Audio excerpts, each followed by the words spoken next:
संविधान बड़ा है या कि भगवान बड़ा है? हमारे लोगों को इस चीज को सोचना पड़ेगा। हम लोग भगवान के बदौलत कलम पाए हैं या कि संविधान के बदौलत कलम पाए? कलम ये में जान बा, अरे संविधान में जान बा, पर हमारे बहुजन हो कलम ये में जान बा, पर हमारे भैया हो कलम ये में जान बा।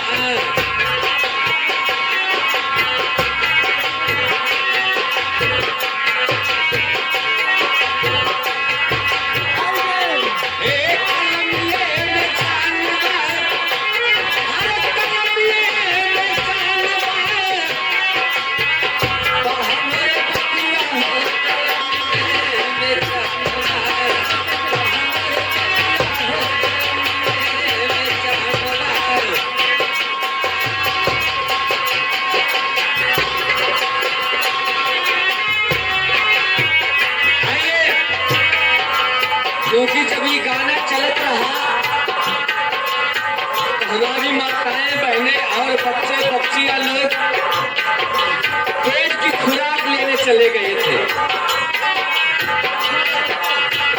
पेट की खुराक लेने चले गए थे, लेकिन खाना खा रहे सुना तो जरूर रहा होगा।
ना रहा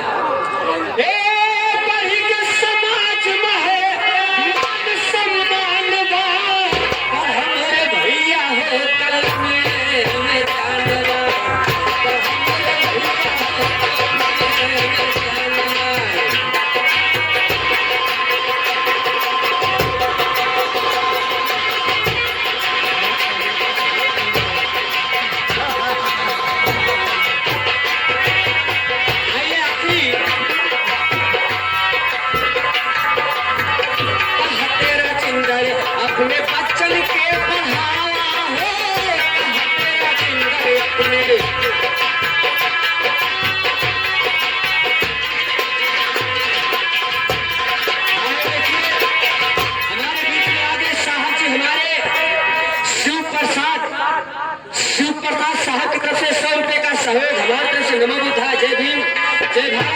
जय निवासी जय संविधान।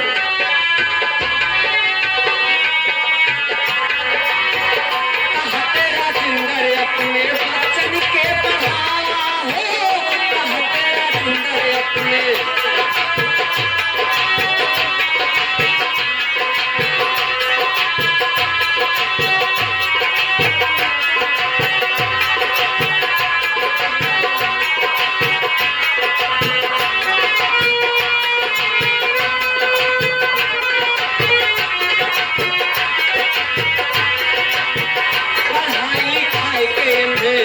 शिक्षित बनावा हो, पढ़ाई लिखाई के अंदर शिक्षित बनावा हो, पढ़ाई लिखाई के अंदर।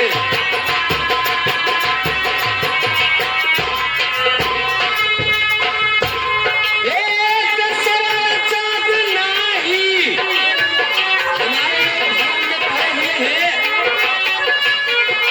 15 अगस्त सन 47 को जो झंडा गांव गांव में घर घर में लहराता है कि देश आजाद हो गया है, ये झूठा है।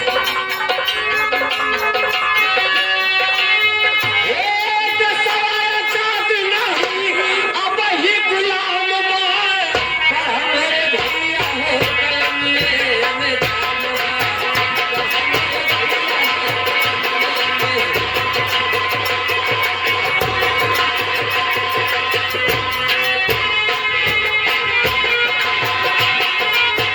आजादी की लड़ाई अभी भी चल रही है। जिसको नहीं मालूम हो पता कर सकते हैं, आजादी की लड़ाई अभी चल रही है। अभी 9 तारीख को, अभी 9 को ये पीछे जो 9 चला गया, उस 9 तारीख को जेल भरो आंदोलन पूरे देश में चला। पूरे देश में आजादी की लड़ाई अभी चल रही है। अगर देश आजाद हो गया होता तो आजादी की लड़ाई लड़ने की क्या जरूरत थी? जेल भरो आंदोलन करने की क्या जरूरत थी? पर हमारे भैया होता